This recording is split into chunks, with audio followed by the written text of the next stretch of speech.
สู้ชีวิตดันสู้กับพี่น้องเอ้ยในแต่ละมื้อแต่ละวันตื่นเช้ามาตื่นตั้งแต่7 โมงเช้าจนว่าฮอดปานนี้ยังบ่ได้นอนปานนี้ตื่นแต่7 โมงเช้าแล้วก็ปลุกลูกมากินอาหารส่งอาหารเช้าแล้ว8 โมงครึ่ง8 โมงครึ่งอันปู่ก็มารับลูกสายเพราะว่าเตรียมสิไปโรงเรียน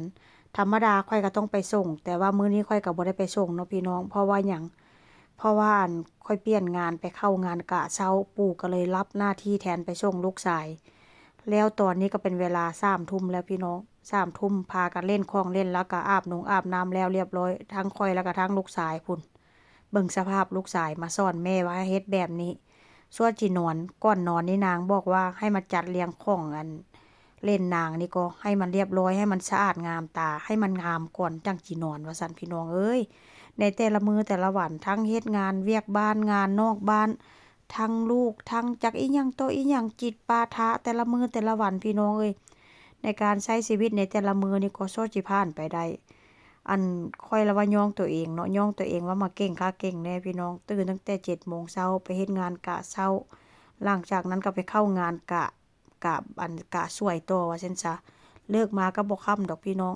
เลิกมาก็ได้เลิกมาก็4 โมงครึ่งนี่ล่ะเนาะหลังจากนั้นมาก็ พวกก็ไปรับลูกชายมาแล้วก็มาเอาของว่างให้ลูกชายกินต่อแต่ความหมายว่าในแต่ละมื้อหั้นน่ะเฮ็ด100อย่างพันอย่างสั่วสิผ่านไปได้ในแต่ละมื้อแต่ละเว้นว่าซั่นจ้ะเลิกงานมาแล้วไปรับลูกชายมาแล้วก็ต้องแบบว่า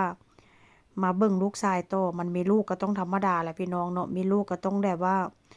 เราก็ต้องมาเบิ่งลูกว่าซั่นจ้ะหลังจากนั้นฮอดเวลาอาบน้ำเกาลูกอาบน้ำกินข้าวเอาเข้านอน ชีวิตหมุนเวียนไปแบบนี้ไปเรื่อยๆพี่น้องชีวิตเมียฝรั่งนี่ถามว่าทุกข์บ่มันก็บ่ทุกข์จนบ่มันก็บ่จนพี่น้องถามว่ารวยบ่ก็บ่รวยเนาะพอมีอยู่มีกินว่าซั่นซะ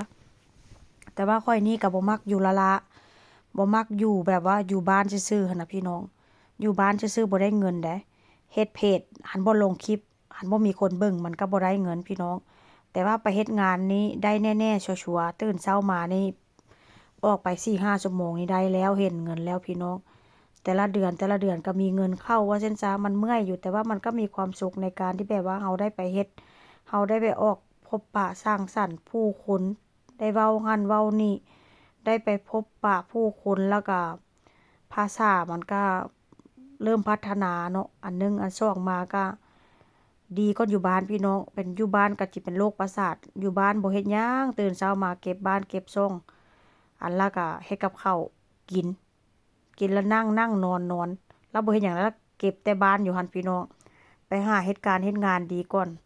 เฮ็ดงานอยู่บ้านก็เมื่อก่อนเนาะก็บ่ได้เฮ็ดงานว่าซั่นซะเมื่อก่อนทั้งเรียนเด้แล้วก็ทั้งเฮ็ดงานไปนำก็มันก็เมื่อยเด้อพี่น้องแต่ว่ามันก็คุ้มค่าเนาะคนเฮานี่เด้อพี่น้องอยู่ไสก็ย้าขอถ้ามีงานการเฮ็ดแล้วก็คนเฮามันก็มีค่าหั่นแหละพี่น้องมีทุกค่าหั่นล่ะแต่ละเดือนน่ะค่าน้ำค่าไฟ ค่ากินค่าอยู่ค่าใช้จิปาถะว่าซั่นจ้ะแต่ถ้าหากว่าเรามีงานมีการหั้นนะพี่น้องชีวิตเรานี่ก็มันค่อนข้างจะดีขึ้นได้บ่มันสิมาเกาะแต่ผัวนี่มาหลายปีแล้วพี่น้องเขาสิไล่หนี้ได้แต่ละมื้อแต่ละเว้นนี้อันเอาแน่ๆฉันเนาะค่อยหาเงินมาก็ผัวก็บ่ได้ขอหั้นน่ะพี่น้องหาเงินมาก็ได้ก็หาเงินมาก็เก็บเข้ากระเป๋าตัวเองว่าซั่นจ้ะผัวก็บ่ได้มาขอว่าจ่ายค่าน้ำค่าไฟค่าหั้นค่านี่ ค่ากินค่าอยู่โรงเรียนลูกเจ้าก็ต้องมาเสียค่อยๆแต่ว่าข้อยนี่บ่ได้เสียได้พี่น้องบ่ได้เสียว่าซั่นซะไม่หยังก็ผัวหมดแต่ว่าข้อยก็มีน้ำใจเด้ก็บอกว่าบางเดือนเนาะบางเดือนแบบว่าเฮ็ดงานอ้าวหลายชั่วโมงหั้นน่ะพี่น้องข้อยก็บอกผัวได้ว่าข้อยสิเสียเด้อเดือนเนี้ยเดือนนี้สิเสียค่าโรงเรียนลูกดอกผัวก็แล้วแต่เจ้าก็อันคำว่าน้ำใจเนาะพี่น้องสิเอาแต่เปรียบเขาหลายมันก็เป็นไปบ่ได้ผัวเมียกันมันอยู่นำกันมันก็ถ้อยทีถ้อยอาศัยกันว่าซั่นซะ